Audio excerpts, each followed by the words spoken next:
Well, the joke in medical school was that I wasn't really a medical student. My roommate wasn't even convinced that I was a medical student, because what I would do is we had labs, like the first year of medical school, we had labs Tuesday afternoon and Thursday afternoon. And those you really had to be there because, you had a cadaver to dissect or, or some other thing. I mean, you can't really be missing. Whereas for lectures, lectures were always boring to me, and I prefer to read a book. So what I would do is on Thursday afternoon, after the Thursday afternoon lab, I would drive up to Boston from New York. And I'd work all weekend and Monday.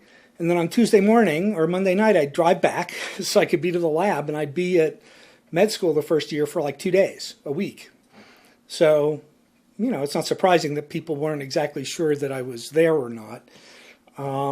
And I could do that a lot the second year also. And that was a lot of the time when we were writing Zork. So, and I had less time to do that the third and fourth years, but I still did, and I graduated. I have my MD. It's on the wall up there. So people don't believe it. But I thought this was more interesting, frankly. It was a lot more fun.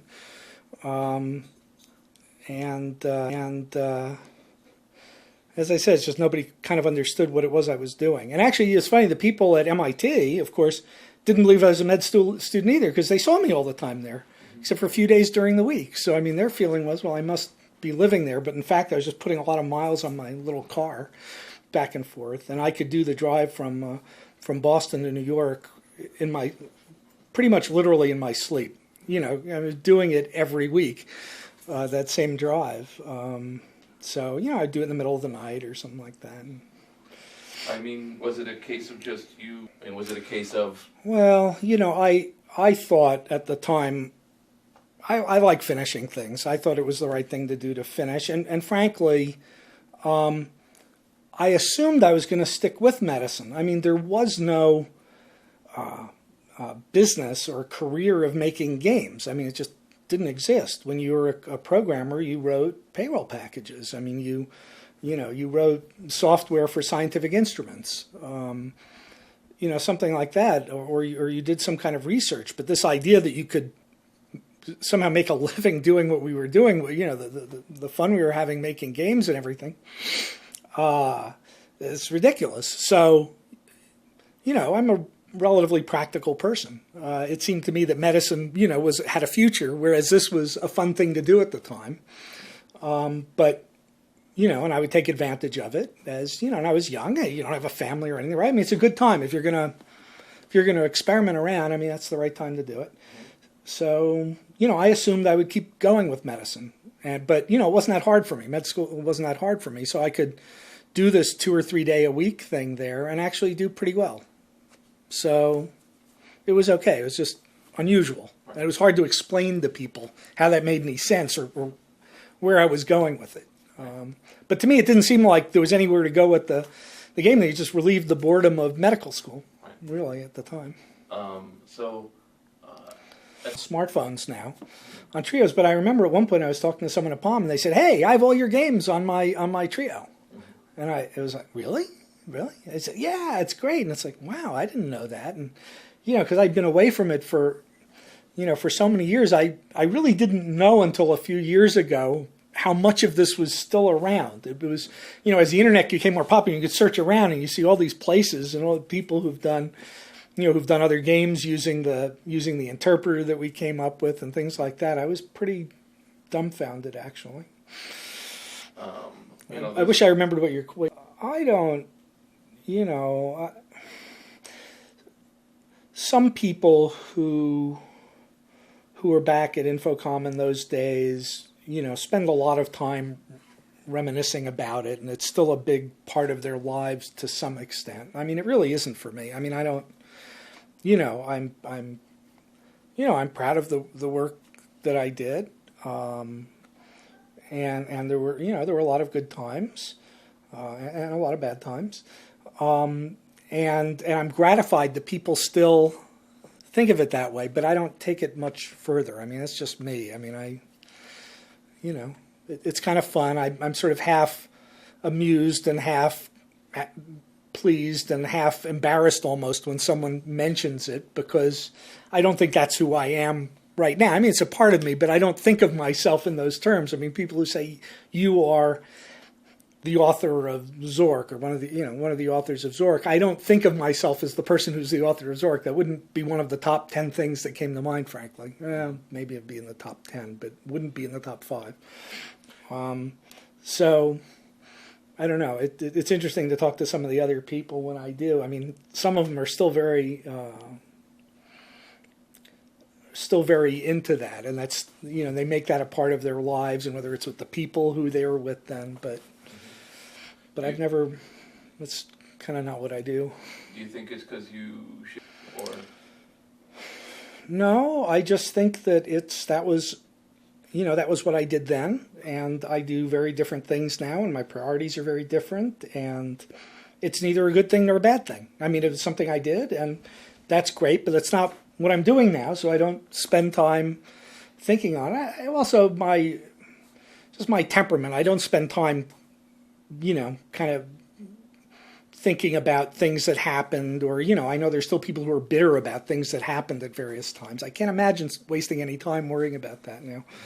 I mean, that's just not me. I understand it. Don't get me wrong. I mean, I understand there are things that someone might want to be bitter about, but I don't spend the time on it. So, something like this comes along and you talk about it, I'm happy to do it. But if I had to do it more than once every couple of years, I probably wouldn't care to do it, because, Yeah, I was surprised the author of Soft Porn Adventure in the front lobby.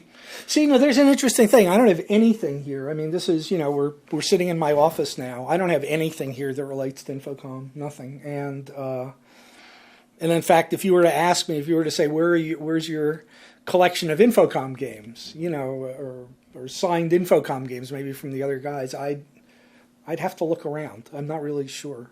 Mm-hmm.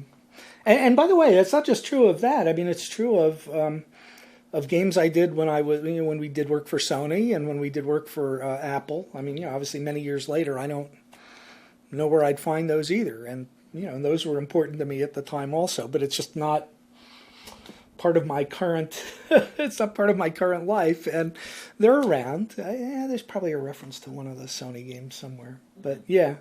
Is it just a case of?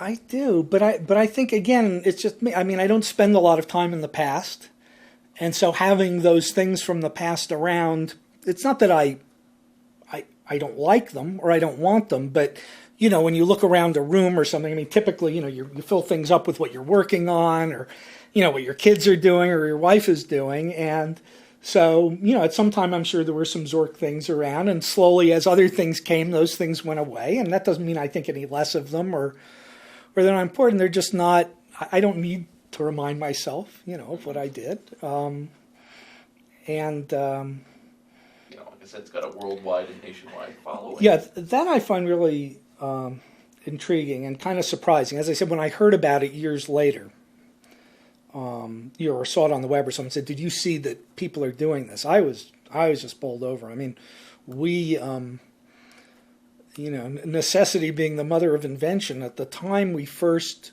had the idea, I think it was my crazy idea, to port Zork from the mainframe world to get it on this TRS-80 Model 3. The question was, how are we going to get it on this machine that has 32K of RAM and an 80K disk drive, when the game was well over a megabyte at the time. And Joel Perez and I, actually were living in Pittsburgh at that time. Joel's family's from there, and I was there because I was going to do a residency, actually, there, that I never ended up doing. But anyway, we sat around and we talked about how we might do it, and we were thinking about this language, UCSD Pascal, that had been written at University of California, and they'd written a version of Pascal which is a programming language, that was designed as kind of a bytecode interpreter, and that was very general purpose, so it was very slow. I mean, there were a lot of issues with that as a language, but the concept of designing a virtual machine and a language that all of these things could use, and a language that was compact because if you think of the analogy of a real language, imagine each word meaning a whole sentence.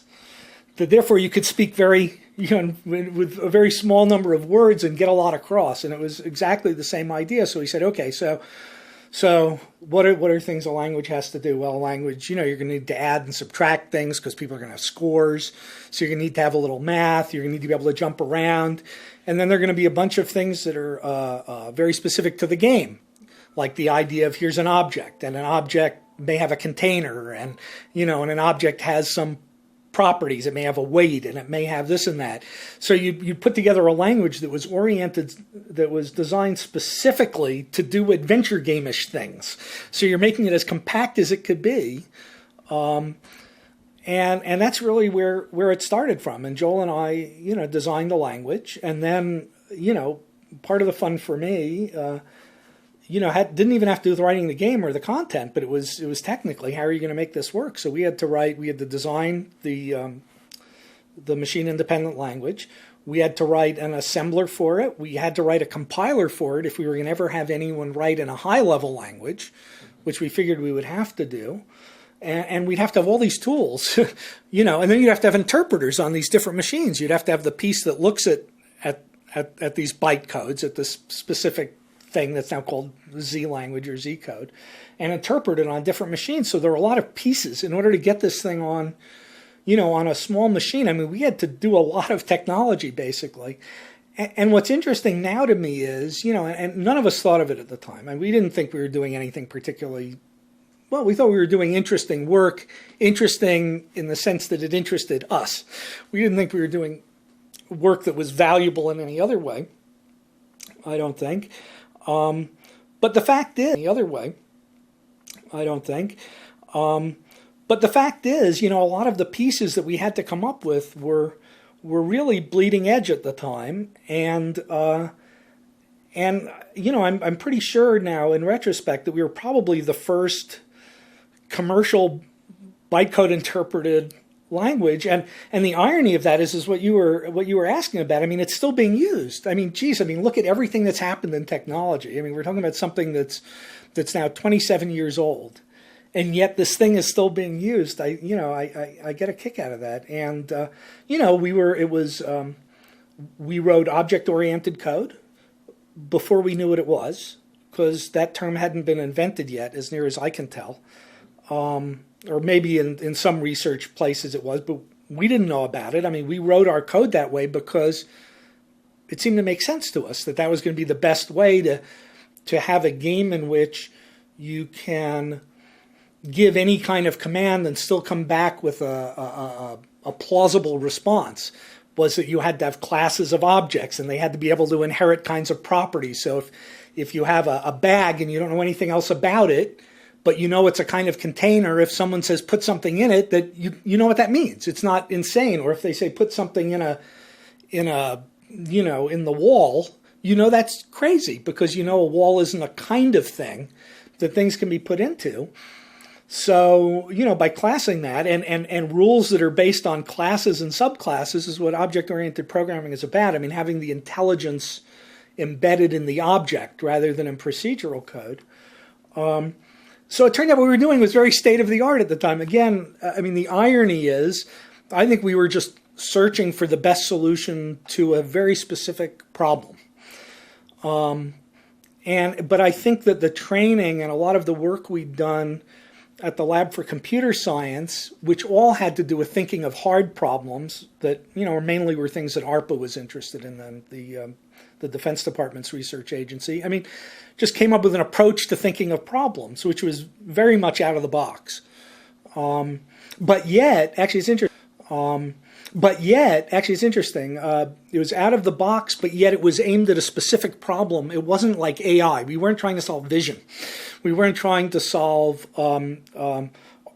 real natural language. I mean, that was the beauty of it, is the AI lab at MIT, if they were trying to do this, they would have, my guess is they would have come up with something 10 times as big that couldn't have possibly worked, that would be slow as hell, that was trying to do this very general thing, breaking up things into word groups and coming up with trees and grammars. And what we did, well, what I did, I mean, when I wrote the parser, is I thought, okay, we're dealing with a very specific subset. People are talking to this thing. They're giving commands. I don't have to solve the general problem. What I have to, but it has to be fast. I need something that's going to work, that's going to be fast, that's going to understand the vast majority of a limited set.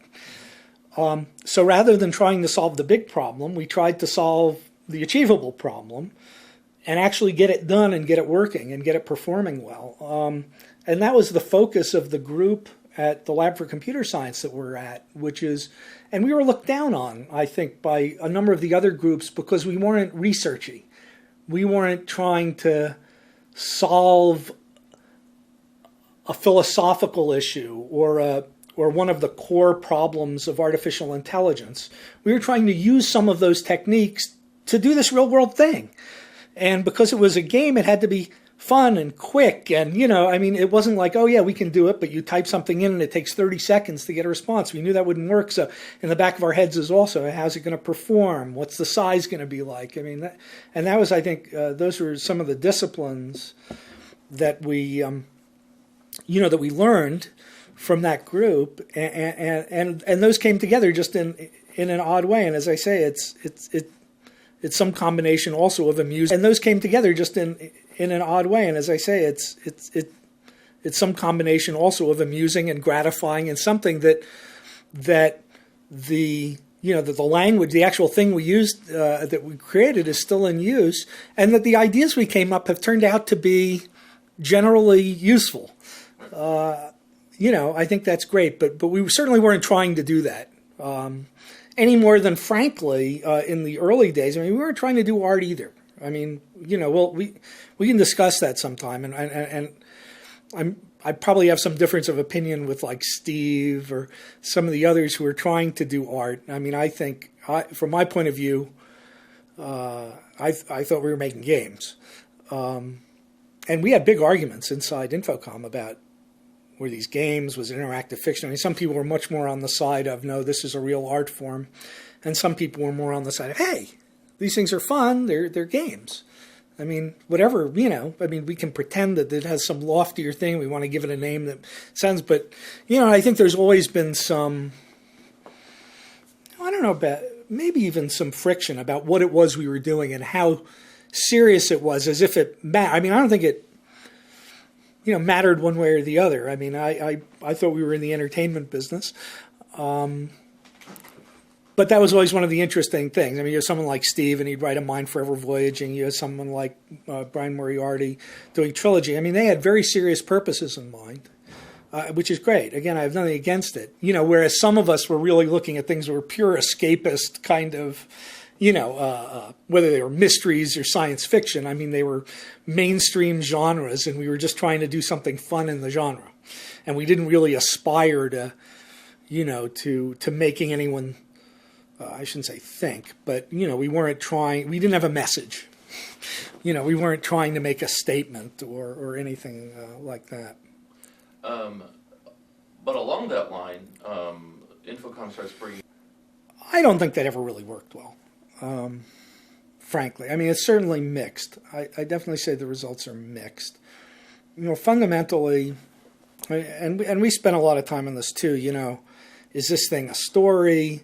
Is it fiction? How is it different than fiction? Is it a game? Is it a puzzle? We'd actually have long philosophical discussions over Italian subs and things like that, and pizzas about what it was we were really doing. And there were, the opinions varied all over the place.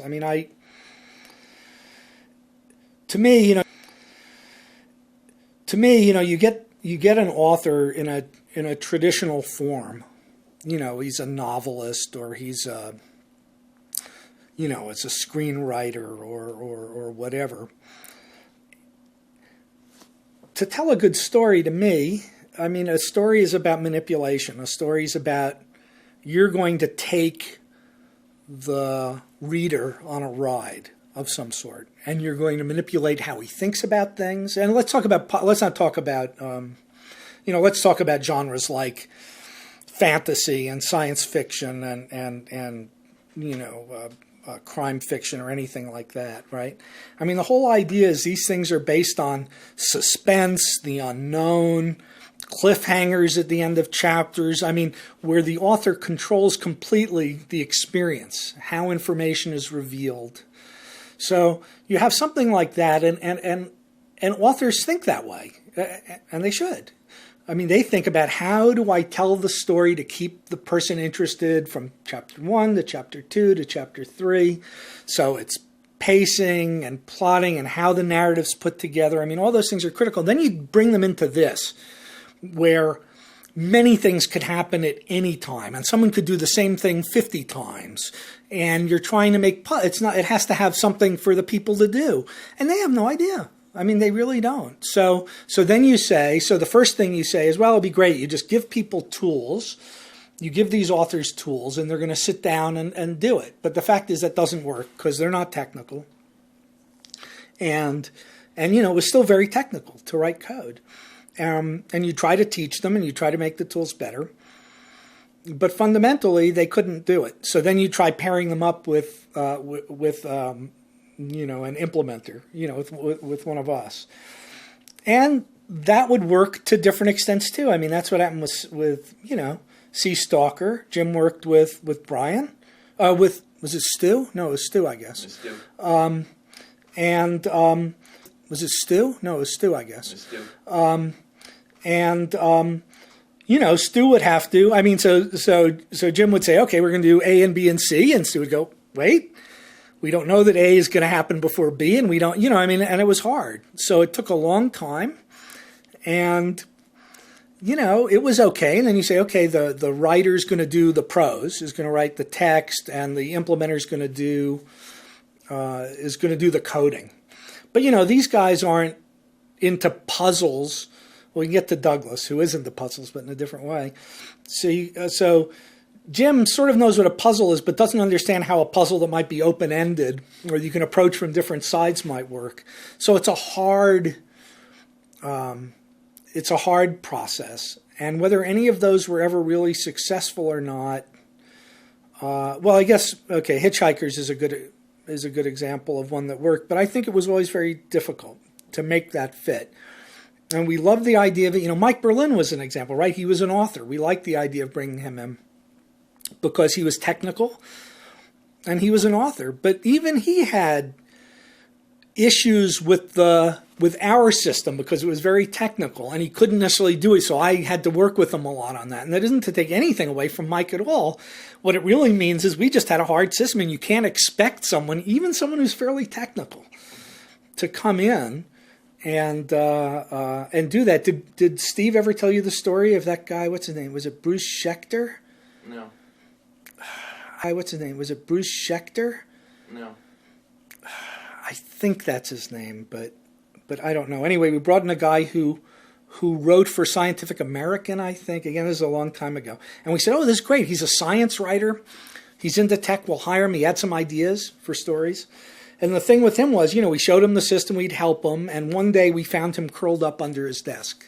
And I think that's the image I have of this, which is it was just too much. Just to get your head around the fact that you're creating a wide open world, but somehow steering people through it, making it feel like they could do anything, but really manipulating in some ways, plus all the technical stuff, plus the story he was trying to write. It was too overwhelming. He fell apart. And I think that none of them worked a lot better than that. You know, Hitchhikers being, you know, I think, you know, a good exception. Hitchhikers had a lot of things going for it, of course. And if you want, we can talk. I mean, you've obviously talked to Steve a lot. I've talked to Steve some. I'm going to talk to him more. There's a lot of people who would do that. Or no theater, where you learn how to manipulate the right hand. Oh, for like 3 years. Yes. Do it right. And it's true. It's a craft, obviously. I mean, that's something we learned. I mean, people like Steve, who worked at it for a long time, and Dave Lebling, I mean, you could tell they got better at it, that they were less bound by the constraints, the issues that hit people when they first do it, and could really more quickly go into telling the story they want to tell or present the problems they want to tell. You can tell, but right. So you're basically saying, okay, I want someone who's a really good writer, you know, and who's really technical and who can get through this and is willing to spend, you know, years becoming good at it. in a time when technology is changing very quickly and you don't know what the business is going to be like next year, listen, a few years, it's hard. I mean, it's hard to know who's going to do that. What type of person, is going to rise to that challenge. And but as I said, we found it pretty hard to mix the writing side of it with the puzzle and technical side of it. To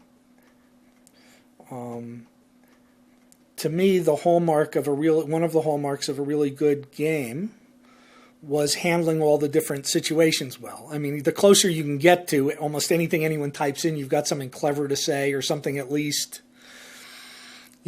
responsive. That takes a lot of time and a lot of work, and you have testers, and you have dozens of testers who are trying everything in the world, and it's tedious. I mean, it's hard. I mean, it really, you can't just say, "Oh, I have an idea. There's going to be a chamber filling with water here, and you're going to need to somehow figure out how to get out while something else is going on," without then thinking of 100 other possibilities and things you're going to try to do in that environment. So it's not enough to say, I've got a really cool puzzle, or to think cinematically and say, I've got a really good scene, right? It's not enough to have the scene. You have to have the 1,000 other parts of it that are really not much fun to do, but that have to be done. And it's daunting, I think. And as I say, you get better at it because you say, okay, well, I have the scene and there are going to be these 8 objects here. Okay, I know the sorts of things I'm going to have to do with them. And I know what people are going to do because I've seen people play these games for years. So you do get better at it, but it's still hard. I mean, it's still a lot of work to do it. And I think it takes a certain temperament, to stick with it all the way to the end. So, I know that it's surprisingly generic for the name. Well, that reflects the makeup of the company when it was founded. There were 7 initial partners, and the company was literally founded and named before we had any idea what kind of products we were doing. So by definition, you want a name that can pretty much go anywhere. The other thing was that Al Vezza, who was kind of the guy that got everyone together in '79 and who became CEO in '84, he loved the idea that we were going to be the next, IBM or, as time went on, Lotus or whatever the big company was. So he liked the idea of a name that projected strength and size. So Infocom sounded like it could be a billion-dollar company. You had no idea what it did, but it sounds substantial. So I think that was a name that he and some of the others liked. But the fact was that it wasn't until after the company was founded and named that we decided to do games at all. I mean, we might have done Cornerstone first, the business product. So the name is terrific. I mean, it really reflected the idea that we had no idea what we were doing. And it always confused people because people said, Infocom, you're a game company?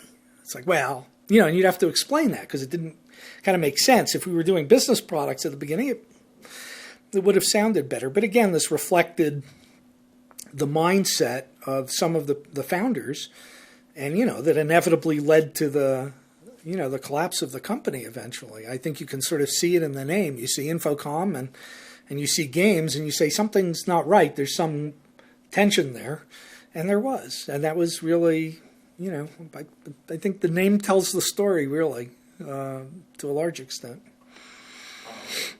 And so, I guess start a company because we're all buddies. I don't know. There were no software companies in those days, or very few, and they were 1 or 2 people. So I should say that we're thinking about personal computers.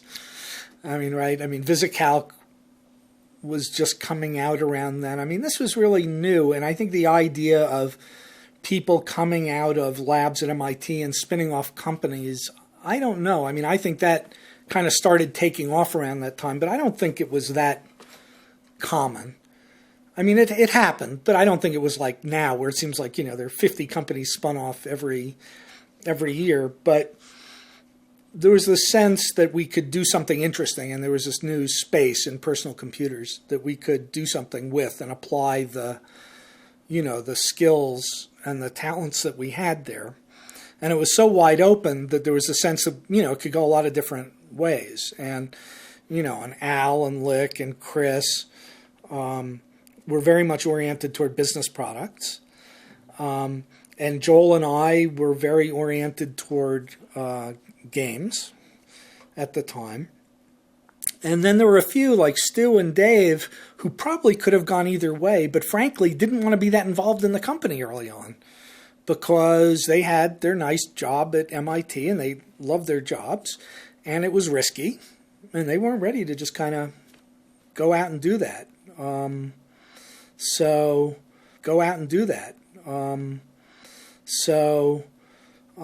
it started, basically 7 people got together and said, let's do a company. And then there were some meetings where it's like, okay, we have a company. Now what do we do? And I'd say, because I'd spoken to Joel, and Joel and I would say, we can do Zork. This is very popular, on the ARPANET. We think it would make a good game, but it's going to take a bunch of work and this and that, and a lot of tools. And everyone goes, oh, that would be a great start. You guys go off and do that. And neither of us were doing anything else at the time. Whereas everyone else, had jobs and most of them were older. So it's like, okay, you guys go off and do this. So, so Joel and I did pretty much all the work. And I wrote the tools and he wrote some of the tools and I wrote a lot of the tools and I wrote the game. And, it really took a while before Dave and Chris and Stu and Al were willing to risk jumping. I mean, it took years in some cases before people would move, while Joel and I, and then we add people, Mike Berlin, we're kind of starting to do this stuff, but most of them kind of held back because they weren't sure really what was going to come of it. And they weren't going to leave their day job to do this. It was too risky. Once it started making money in 82 and 83, all of a sudden, I tried to convince Dave Lebling to leave probably for a year before he would go. And he would just always say no. He liked what he had, this and that. And, the games start doing better and you keep pushing and he'd do it. Same thing happened with Stu. Come on, Stu. We know you want to write these things. Like, well, no, I don't know. And, time goes by and eventually we got them. But they weren't in a hurry to take off. And probably for a variety of reasons. For some of them, like Stu was already married and had a child. I mean, I'm sure the security thing, having health, you know what I'm saying? I mean, it's hard to leave that kind of job. It didn't pay very well, but it was a nice, steady, reliable year after year thing. Whereas for us, this was an exciting new thing. And, we'd spend 20 hours a day on it because, we weren't married. We didn't have kids. And we were starting out and everything was fun and new. So all of it. And then as we got, as more people came on, I mean, Stu and Steve Moretsky, who started as a tester, who just loved playing the games, and he's so clever, and we knew this. I mean, he was kind of a hanger-on at MIT. I mean, who was looking for something to do, and it just suited him perfectly. I mean, it's just a great fit. But he kind of worked his way up. It's like, he loved to play them, so it's like, okay, we need testers, and he's so meticulous and so detail-oriented that he could do this. He could play the same thing 100 times, to tell you whether the bug is fixed. Or try everything. But he was so into it and he had so many ideas, at some point you said, okay, Mike Berlin came in, and he'd already written adventure games, so he understood what was going on, and I did Suspended with him. I helped him with that. I mean, it was his story, and I did some of the tools, the technology that he needed to get all the robots moving around like they were on tracks, and that was all stuff that I'd done for Deadline to get the characters moving around. I mean, that was the fun part of Deadline, was that you're in this world where all these things are going on. People are, on their rounds doing things. Someone's going to stop here and talk to them and go here. And some things would change depending on what you did, but you could sort of sit in one place and people would come and go and things would happen. And I love that idea that the world was alive. It wasn't like Zork is a dead world. Well, okay, so there's the thief and there's a troll. I mean, but they sit in one place. Okay, the thief had a little of that. But pretty much this idea you're in a dead world and you're exploring. I like the idea that you're in a dynamic world and there are other things going on that you can impact, and things will change depending on what you do with those people, and that will then resonate out.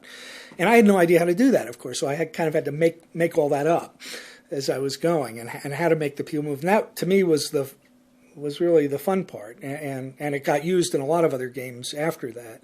And the idea that you could talk to a character, that you could say, Mr. Robner, where is so and so, even though it was still relatively primitive, but it added another step. It wasn't just giving commands to the parser. You know what I mean? You were actually talking or having something like dialogue, as primitive, as it was.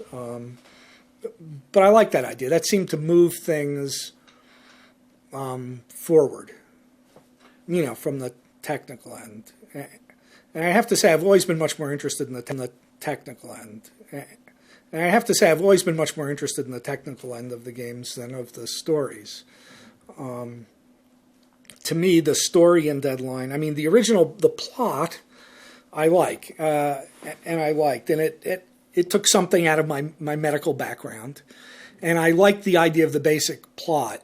So, but what I was most interested in was the mechanics of the game and how it would all flow and come together. I didn't spend a lot of time on the writing because that wasn't the big challenge. To get the thing done, the big challenge was technical. And that was frankly what I was more interested in at that time. So, a lot of people consider Deadline to be just a big thing in the sense it was the first time, anyone had tried to make a story in a traditional genre. Something that wasn't just the fantasy, a D&D style thing. And when I look at it now, or if I ever think about it, what I mainly think of is, it would be nice if I had any idea about how to write, or had any idea, that it mattered what the writing was like, because that just wasn't what interested me at the time. It was like, how do I build the tools and build the structure of the game so that I build this world like this? And I always loved the idea that then someone who's more talented than I am in writing could take this and do something that's really much better than I could do. And so it was great hiring, structure of the game so that I build this world like this. And I always loved the idea that then someone who's more talented than I am in writing could take this and do something that's really much better than I could do. And so it was great hiring, bringing in other people to do that, because what I saw my job as was providing them with the tools and the ability to tell their stories or do their puzzles or whatever it was. And that I was kind of the guy behind the curtain, right, who was making the magic happen, but that it was their magic I was making happen. And that's always the role I've kind of liked to be in. When I've done the games myself, it's mainly been either because no one else was around,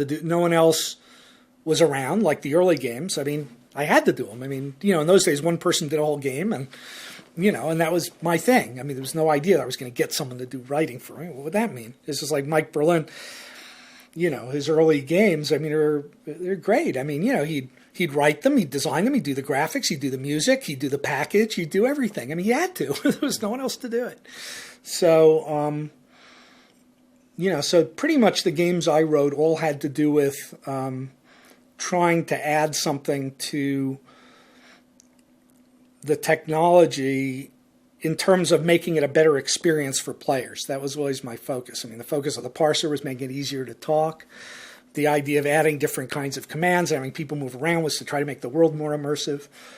When I did that, the last game I did for Infocom, Journey, was really all about an experiment in whether you could tell an interactive story that way without having to type.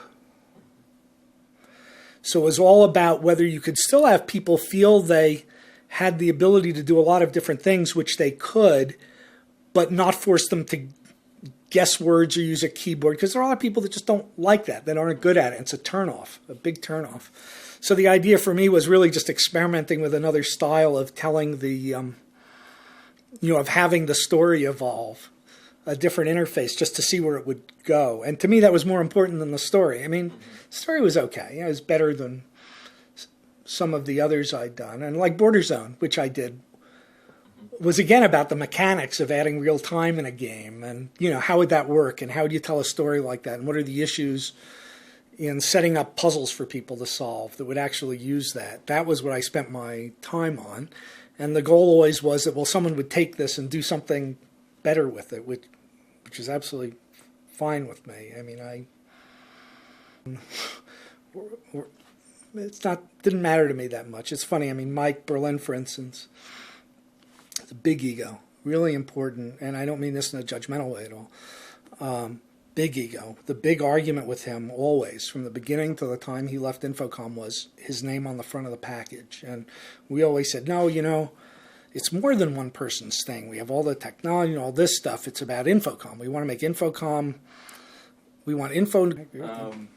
All right, so we'll probably lose that thread for the moment, or unless you think you can remember. I don't know where we were. We were talking about the fact of authors/implementers versus the company itself, whether to think of it as a product produced by a company. Oh, yeah, with the fact that Mike and maybe some of the other people, want to have their names on the product as opposed to the company name, and we were always very adamant about the company name, so Infocom would mean something.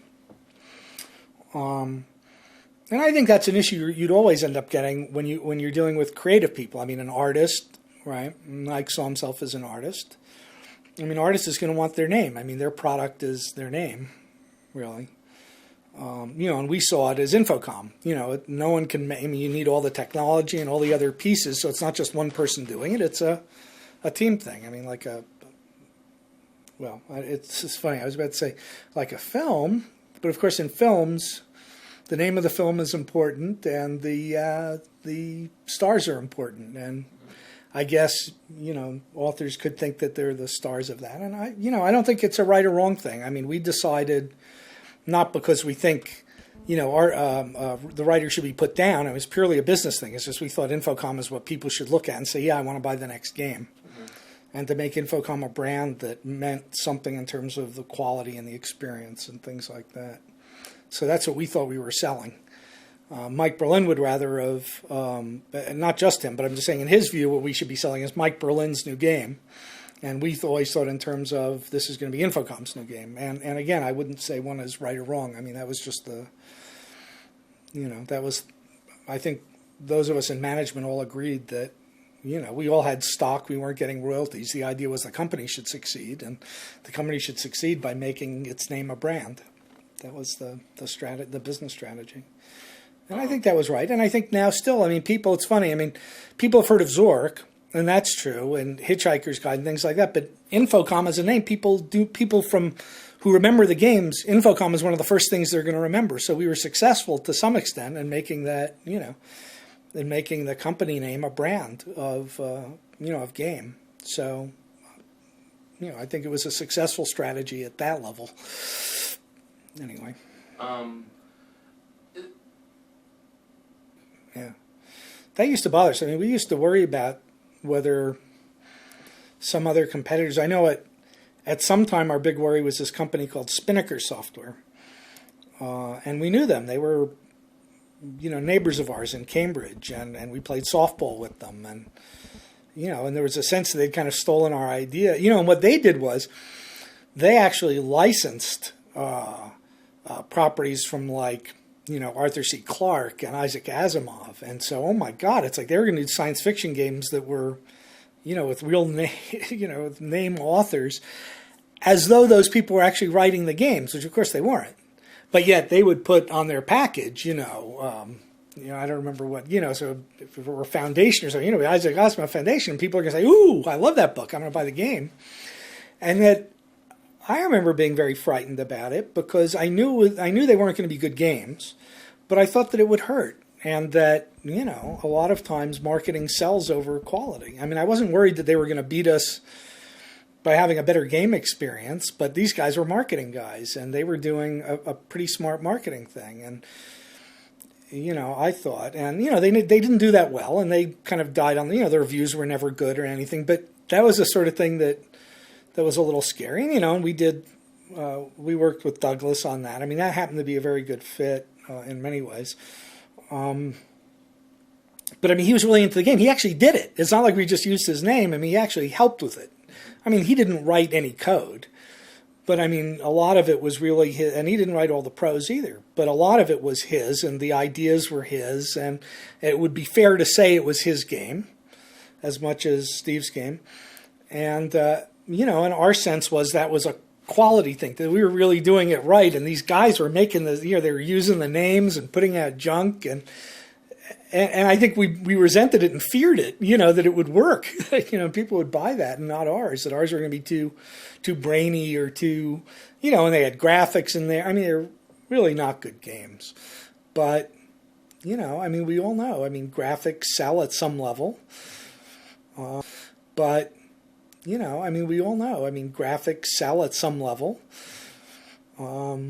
As time went on and as graphics got better on some of these machines, that was a real worry. Not that the games are going to be better or more fun, but that it was going to be harder to sell our games with things like that coming out. And to us, the Spinnaker stuff looked like the future. I mean, like what we were going to have to be facing in the future. And, but it would always come. I mean, every year there was some other company that would, there were always, Sierra had the King's Quest game. There were always people who did that. But when people started using authors, that seemed to come very close to, to where we were trying to go, trying to sell them more as stories and things like that. So that was kind of scary. The other... No, I think, no. The Penske thing was interesting to me. Do you remember what year that was? 86, I think? Yeah, because that was after I'd already left Infocom, by the way. I mean, I left at the end of 85, although I still did, I did Border Zone and Journey afterward, but I wasn't there. But I looked at what Penske was doing, and I thought it was interesting, but much more academic. And I think... So I thought from a commercial standpoint that we were still doing things, or that Infocom was still doing things that were more entertainment-y oriented, and that therefore would be more mainstream. But again, I wasn't in it then. I mean, my head was not in Infocom games entirely. That wasn't my life at that point. I mean, I did the two games on the side, but that wasn't even my job. That wasn't my day job at the time. So I wasn't spending a lot of time worrying about, as I would have if I were management there, worrying about what's going on with all these other companies. I looked at it and it was like, oh, that's interesting. I appreciate what they're doing, what they're trying to do, but I didn't see it as it was no threat to me directly. And I didn't leave Infocom on particularly good terms. So, I wasn't sitting there going, oh my gosh, what's going to happen to them? That was just not my focus. And we can cover that, but one question I do have...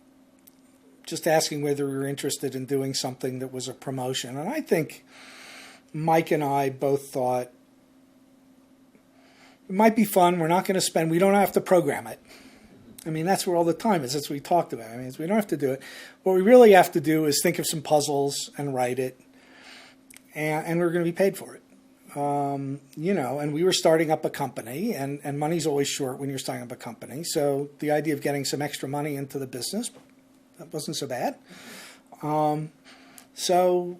We decided to do it. I did by far most of it.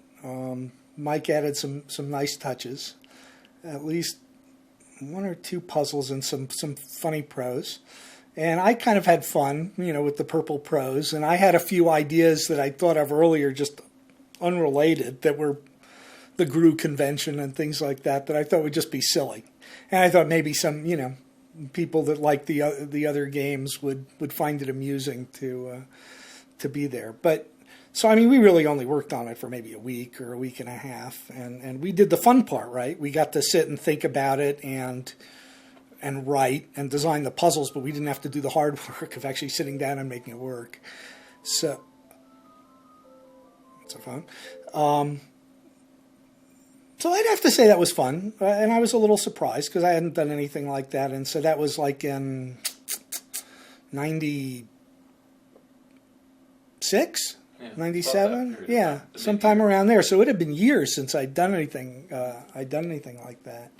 And it was kind of fun. I mean, we kind of made fun of ourselves a bit in the game. I don't know whether you've played it. I mean, we're like talking head.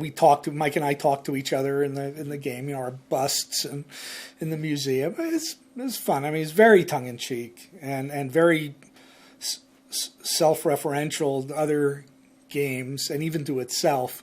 So it was good. It was good fun to do that.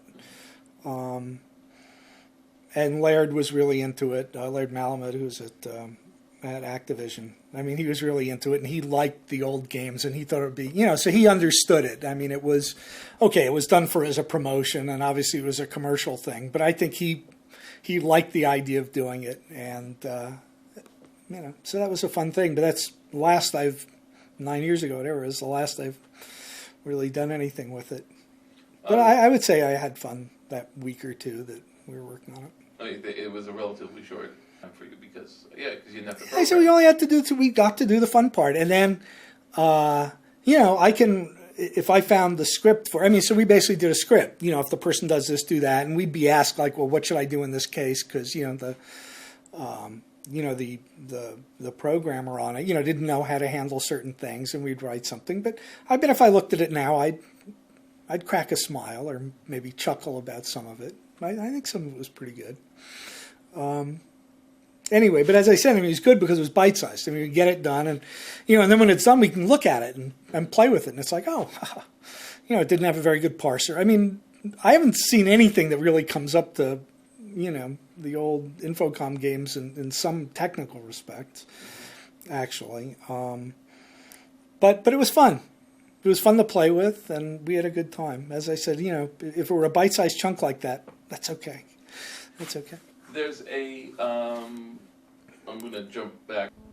I think we were asked to write something.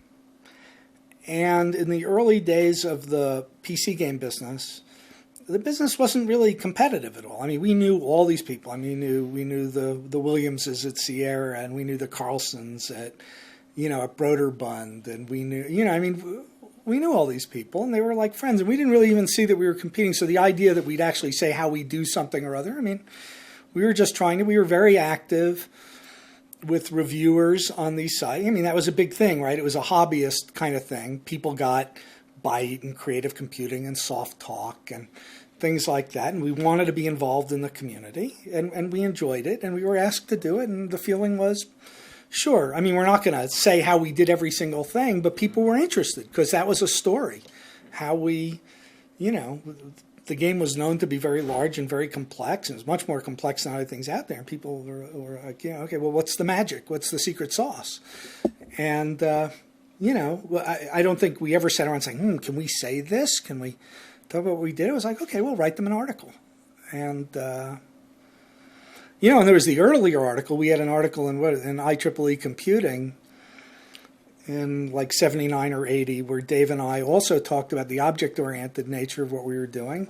And again, it was, it wasn't really a commercial thing at that point. We were just talking about, in an industry thing, some interesting technologies that we'd come up with and interesting methodologies in the way we arranged the world, and we we came from an academic environment. You like to talk about your work and you like to get it out there, and it wasn't so much like, are you going to spread any secret or anything else? But we were asked to do it, and it was like, oh, that's that's very nice. It's good that they want to hear from us. And Dave was still, when that was published, Dave was still working at MIT. So he wasn't even an employee.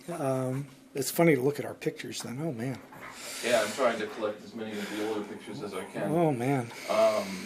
Goddesses of Phobos written on the... Yeah, we had at our offices, we had sort of a central room. Well, at this time, when Mike's probably from 81 to, I guess, the beginning of 80, or maybe 82 to 84, there was a central room, and there were offices pretty much all around it. And in the central room was all whiteboards.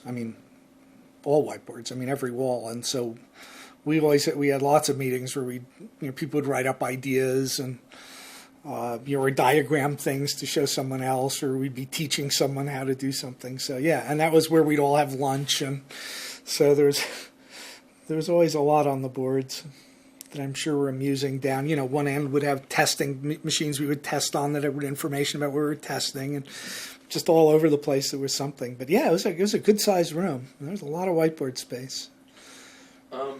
Were you aware when Inform came out? No. Okay. I didn't know about any of this until much, much later. When I think, was that Graham's thing? Graham Nelson, yeah. I think he contacted me at one point and was interested in I think it may have either been fact-checking some things he'd written in the introduction, about how things worked, and we had some email correspondence, but I really don't know anything about these systems. I mean, I've never tried to use them. I've never looked at them. At one point early on, when I was kind of pointed to all this Infocom paraphernalia on the web, I actually looked around and looked at some of these things and opened up some of the documents just to flip through them, just because, again, I was amazed. I didn't realize there was this industry here that still had anything to do with text adventures. So there was a time when I looked through it. It was it was amusing to look through. It's like, wow, it's like discovering this whole world that that I thought was gone long ago, and that people are still carrying the torch for. And so I looked at it a little bit, but not that much.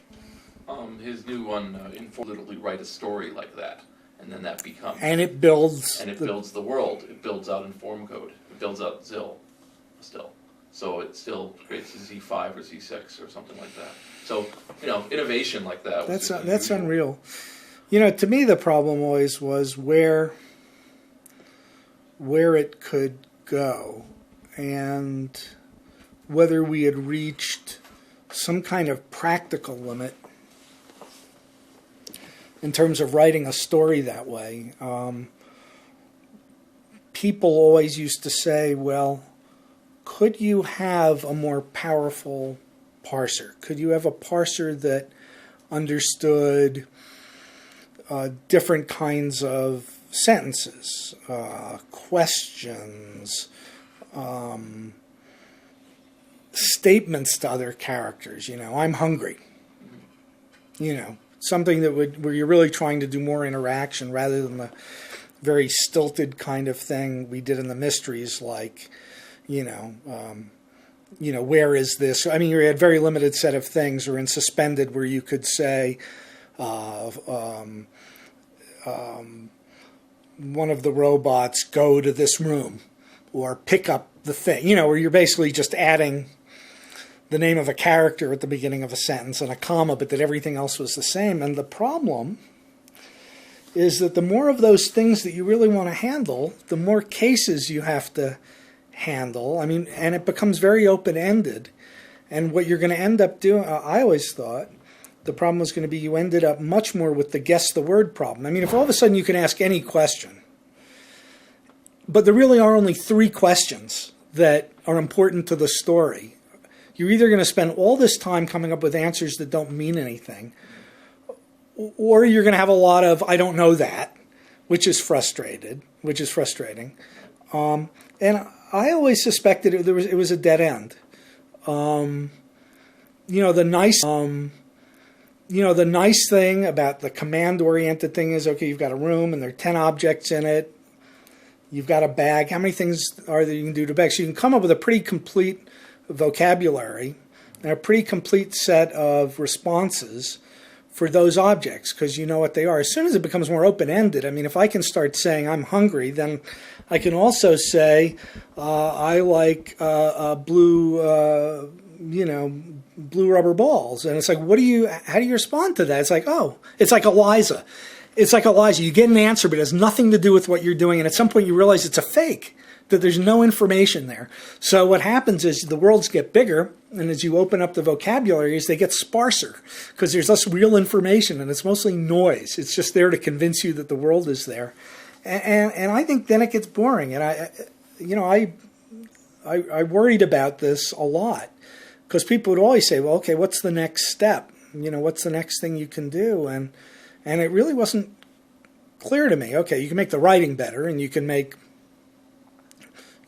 puzzles that are interesting, but as far as pushing more toward a more interactive real story, I mean, a real story, you don't just give everyone commands, right, and orders.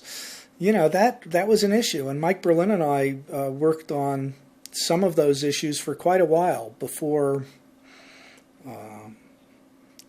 I realized, or we realized, that it just wasn't getting anywhere, that it was too open-ended, that it was hard to know where to go with it and what was going to be the interesting part of it. Or were you turning it into a simulation where you're just building a big world you can wander around in, but not much happens?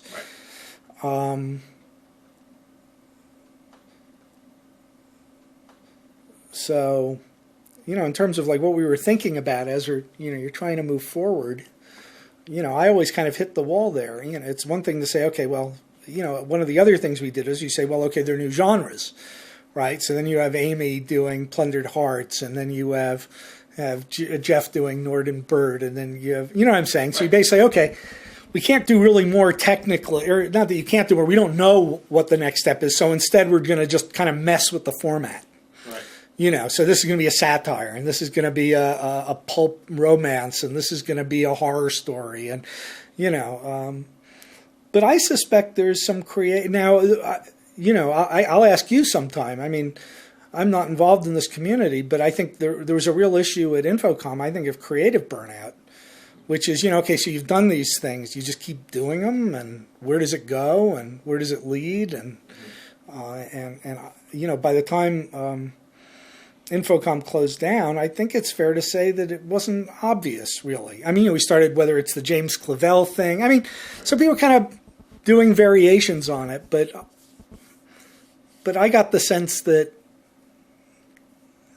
some of the games were like an excuse to try something else. And I don't mean that in a bad way. I mean, at some point you say, I don't know what to do, let's try this.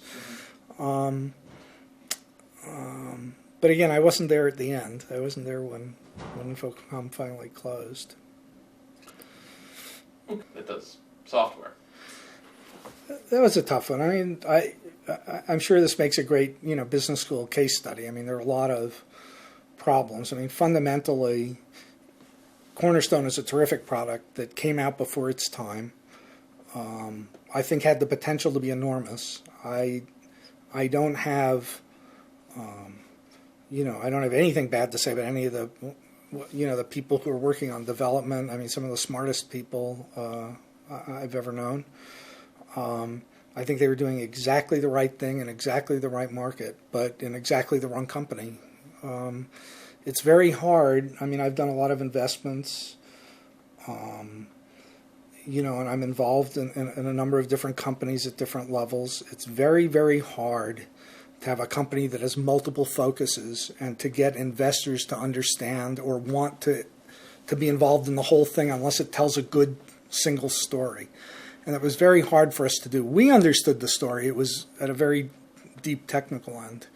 But the problem was it was very expensive to do both. And the people who would give money for one thing didn't want the other, and the people who would give money for the other didn't want the first. And then you get conflicts between people because it turns out half the people who started Infocom wanted to do business products all along, and half were very happy doing games and making money and having fun doing that. And so all these things clash, and it's hard to see a good outcome. I think Cornerstone could have been fabulously successful if it raised $10 million, which it might have, if it were its own thing with a great story, because it was competing in a big space with a lousy product. I mean, DBase was horrible. And, hard drives were just coming around. Hard drives were new then. I mean, and we needed one. It was like needing a floppy drive when we did our first games. The good news was that was just ramping up. We were like a year ahead. So Cornerstone was hard to use for a lot of people because they didn't have hard drives. But by the next year, everyone had hard drives, and it would have been fine. So, but when you're burning money like that, you need the time and the money to do it. But when you're constantly almost out, and each side needs to move to grow, what we ended up doing was killing them both. And I'm not sure what else could have happened unless we had split up the company earlier and said, let's raise money or let's reinvest in games on this side and let's get money to do that. That really is what we should have done. I mean, it was a mistake. And not that there's anyone's fault. I mean, again, you're there and, toward the end when everything's going bad, everyone, I mean, it's very easy to point fingers and to say, I told you this and that.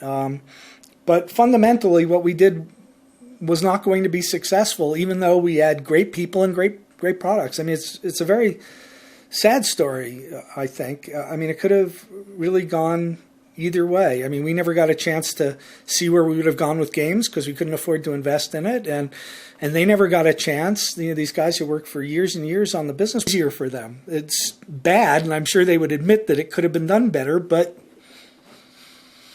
do you think that companies sold Activision? But things were... I mean, games had slowed down by then. I don't think sales was. I mean, I think the things, died unfortunately a slow death. I think it would have been better if it.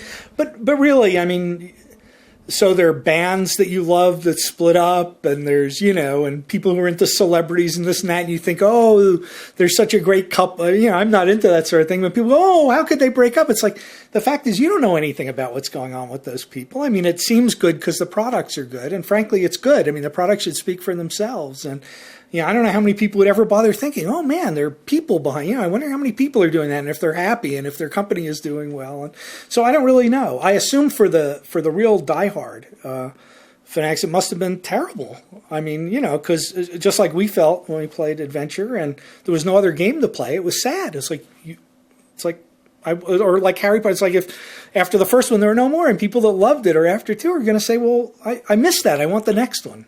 And so I understand that, but of course it happens everywhere. I mean, I want to know what happened afterward in Lord of the Rings or something like that, but that's not happening.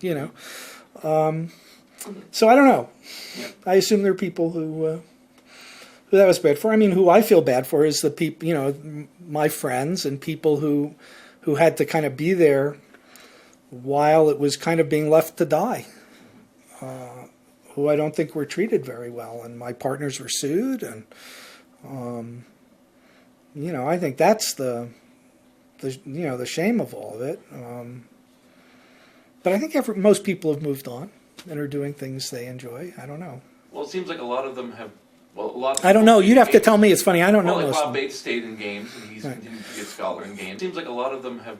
Well, a lot. Of I don't know. You'd have to tell me. It's funny. I don't know. Like Bob Bates stayed in games, and he's continued to get scholar in games, and Steve and I mean. Mike, I guess, is still doing that, but it's interesting. I am not a gamer, and I've never really been a gamer. People ask, you haven't asked me, but it's like, well, what do you do now? And do you play games or anything? I mean, I don't. I play cards. I play Clue and Monopoly with the kids. I love those games. My interest in games has always been looking at them, seeing how they're made and what they do, and trying to improve on it.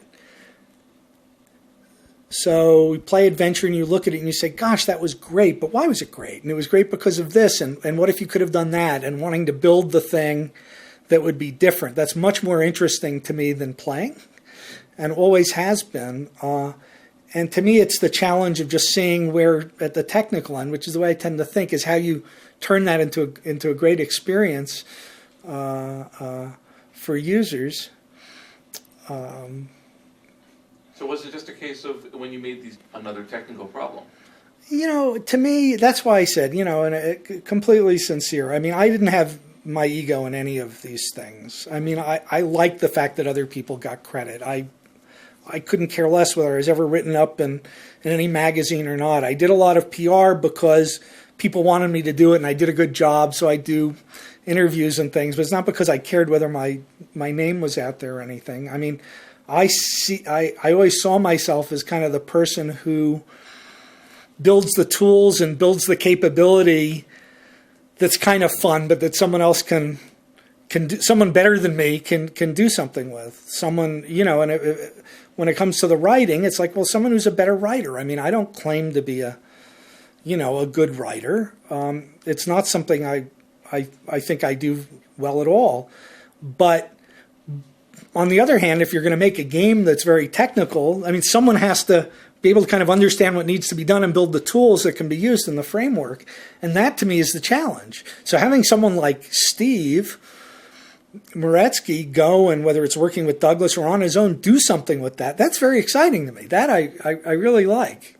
And he couldn't have done it unless I'd maybe written a game first to try it out. And so someone will say, well, I've read on the web. It's like, well, Zork I, the Zork games really were not very well written stories. And really they failed the test of literature and this and that. And I laugh. It's hysterical because I didn't write it to be a story. There's no story. It was puzzles. It was intended to be entertaining, and it was a technical exercise. And, and say, well, it's very incoherent. There's like mythologies from all this, but it's like, yeah, it's like it wasn't designed to be a brand new mythology. It was like, hey, we could do this puzzle, and our friends will play the puzzle, and they'll really like it. I mean, it was only sort of after the fact you look at the games and you go, oh, this is interesting. We could do this in a genre and maybe have a whole story beforehand. But it's not the way it started. I mean, Deadline was the attempt to have a real story beforehand and then build a game around it.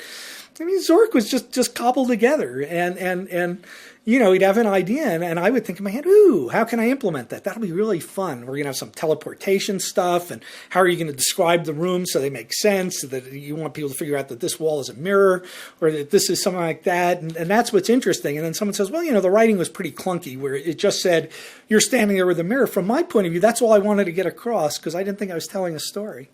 When I got to Deadline, that's a story. When I got to Deadline, then I start thinking, okay, I have to tell a story, but I'm not really a writer. So I do the best I can, but my focus was on the technical part.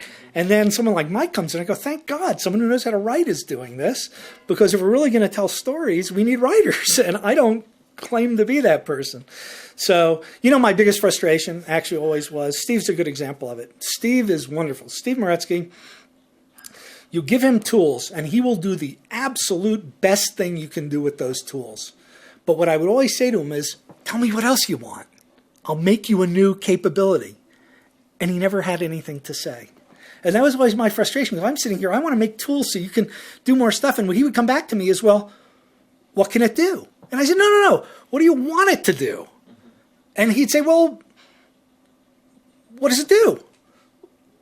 And I said, no. I'm here for you. You just tell me what you want. And it was very frustrating. And Mike Berlin, there was some of that too. It was like, I wanted them to creatively push it, because I don't feel, I'm creative at some level. I'm technically very creative, I think. But at level of story and stuff, I don't know. I don't have the story I have to tell. So I'm waiting for them to say, I just need this.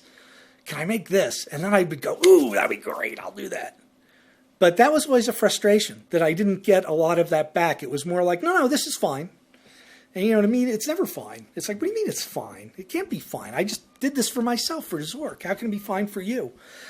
But that was the way they think. And this is, one of the problems is because Steve is not a computer guy. So he doesn't think that way. He's a tool guy. He was a civil engineer. I mean, you give him the constraints, you tell him what he has to work with and the materials, and he'll make something nice.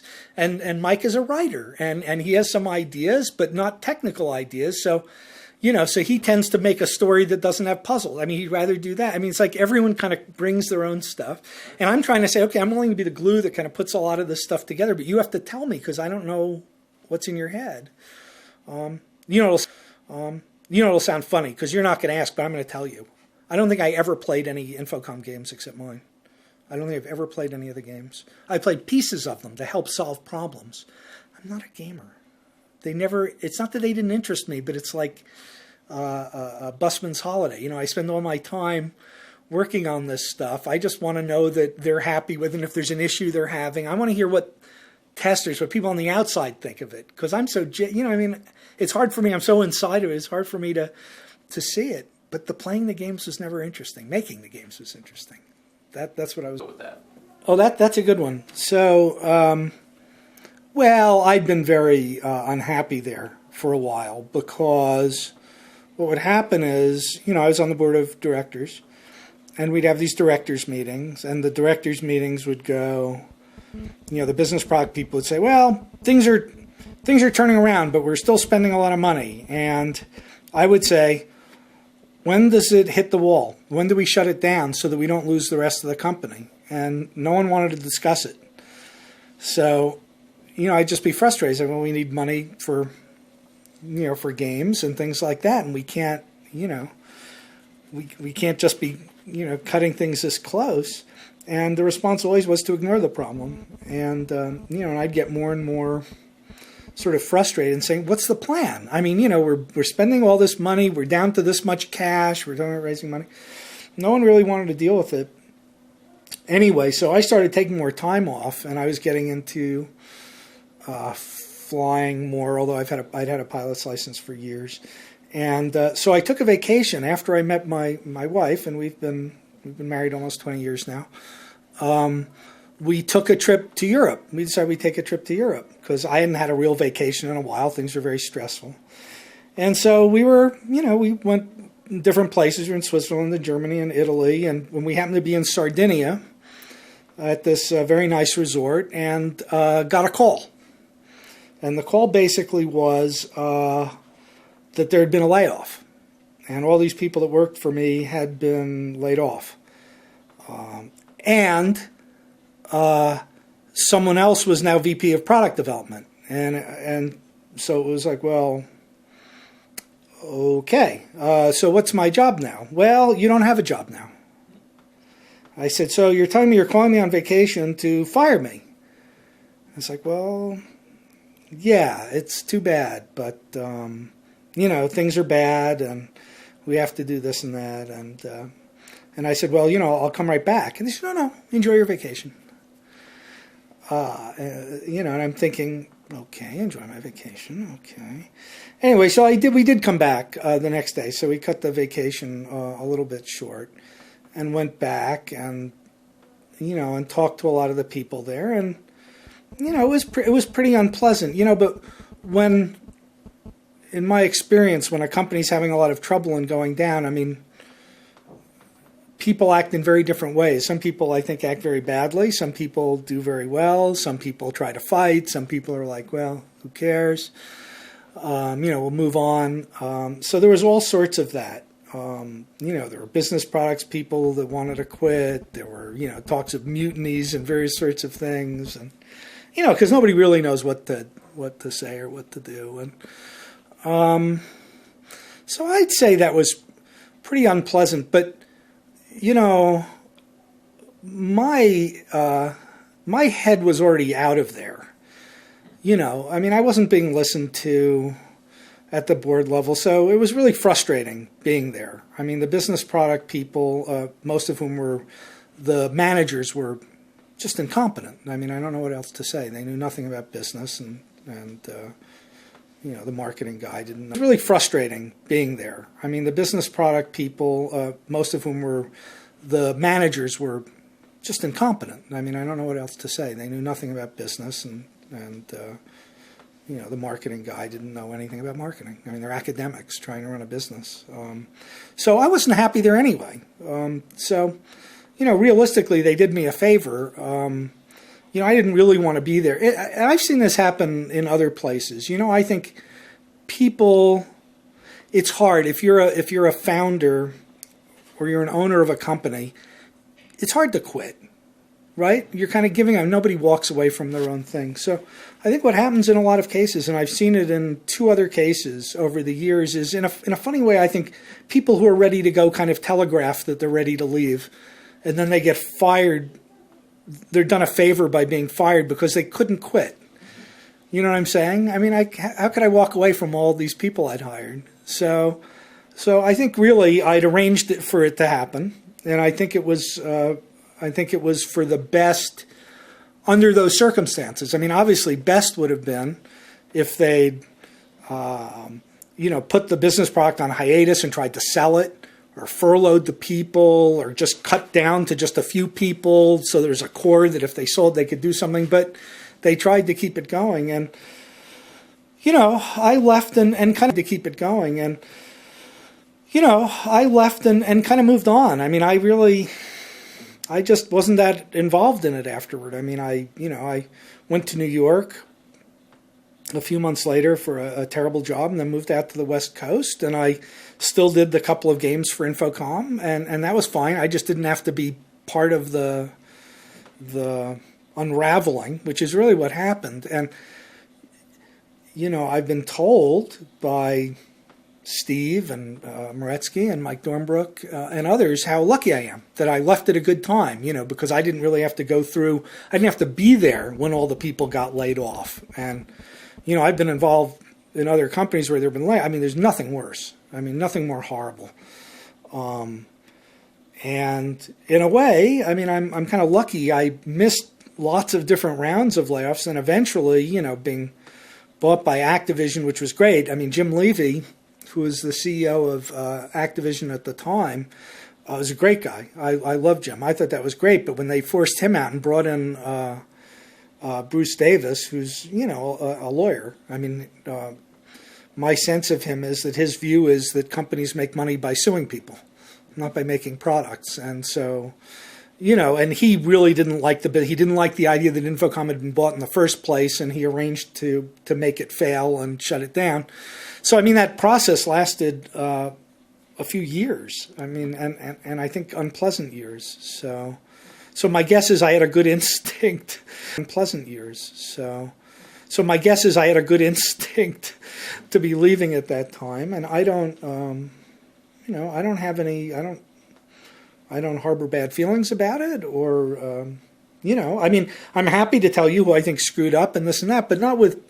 It's just sad. It's just too bad. But I mean, life goes on, and I